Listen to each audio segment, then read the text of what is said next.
Hi, this is John Keene with Remax Gold, broker-owner in Deadwood. And today I'm with Don Zachor of Lawrence Title. Good morning, Don. Good morning, John. Subject we're talking about today is title insurance. Don, what is title insurance? Title insurance is a guarantee of ownership of a property that a person buys.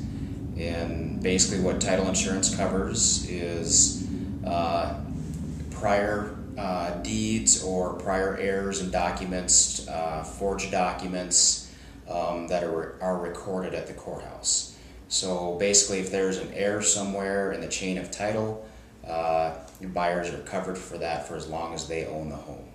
So that's kind of a basic term of title insurance. And so the next question that I would have is, why should buyers get it? Sure. Or ask for it? And you partially answered that a little bit. Right.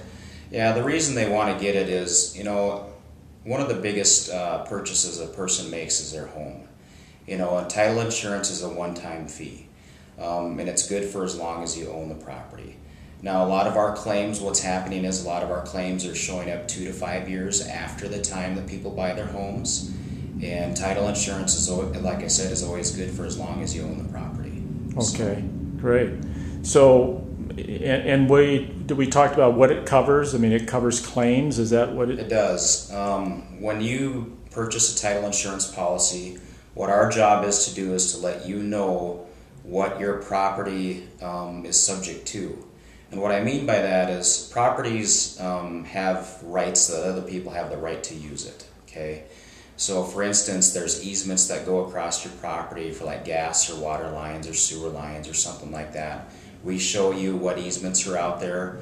Your property also can be subject to covenants or restrictions or limitations in some instances, and we let you know what those are.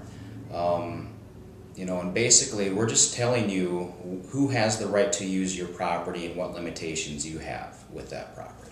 Okay, so a buyer will get a chance to look at what's called a preliminary title policy. Correct. Prior to closing. Correct. Where should they look to find these rights that other people may have had? What they need to look at is Schedule B of Section 2. Okay, in there they're all paragraphed out. What specific easements go across that property, what limitations that are on that property, and so forth.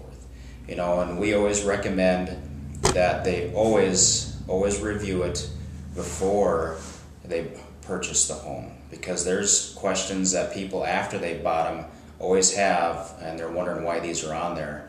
And we always recommend, if you don't know what you're looking at, take it to an attorney to have them look at it. So you always want to be sure of what you're buying. Okay, great. And now there are different kind of policies. There's 2 types of owner's policies. The first one is what's called a standard owner's policy, and what that covers is basically what's recorded at the courthouse. And basically what we're letting you know is what's recorded at the courthouse, what your property is subject to, and we're letting you know that.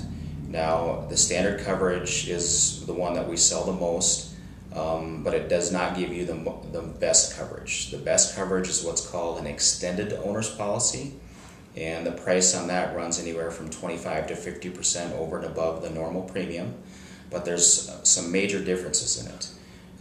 The extended owner's policy not only covers what's recorded at the courthouse, but it also covers stuff that will not be recorded at the courthouse.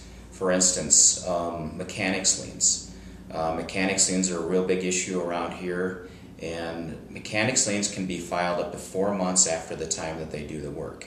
So even if you buy a home, there can be a lien filed on your home up to 4 months after you buy it. And this type of coverage covers that. Another thing that it covers is survey coverage. We've had a lot of issues with surveys lately. And basically, if you have any problems with surveys or houses sitting on your property, your house sitting on someone else's property, you're covered for that under the extended owner's policy. And basically, if there's an issue there, we have to reimburse you your loss for that. Another thing that it covers is off-record documents.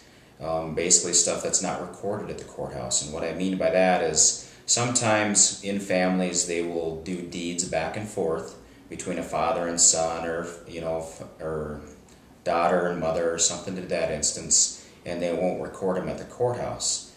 Now, in the past, we've had a couple of policies where heirs have tried to come back after their parents have died and try to regain interest in that property because they have a signed deed. And basically, if you don't have an extended owner's policy, you have to go and hire your own attorney and pay for that and defend that policy or defend your home. Now, with the extended owner's policy, what our job is to do is if there's a claim like that, we automatically have attorneys to take care of that for you. So there's a real big difference between an extended owner's and a standard owner's policy. Boy, getting the peace of mind of that is invaluable. Yep. After closing, how long does it take to get the final policy? The final policy takes about 2 to 4 weeks. A lot of the time, it takes about 2 weeks to get the recording back from the Register of Deeds. It takes us about a week to issue the policy, and then we forward that on to the buyer or realtor at that time. Okay. And what should owners do? Any safeguards they should put in place for their title policy? Yeah, what we recommend is that they put it in a safe place, a safe or maybe a file cabinet that they know where they can find it later down the road. Like I said, a lot of our claims are 2 to 5 years after the time that they buy the home, and basically you need to have a copy of that so that if there is a claim that you know what type of coverage you have, and that so we have some type of reference number to let us know to make a claim on your behalf. So. Oh, great. Well, your company provides valuable service to us as brokers, and Thank you. Appreciate it very much for your time today, Don. Great. Thanks, John.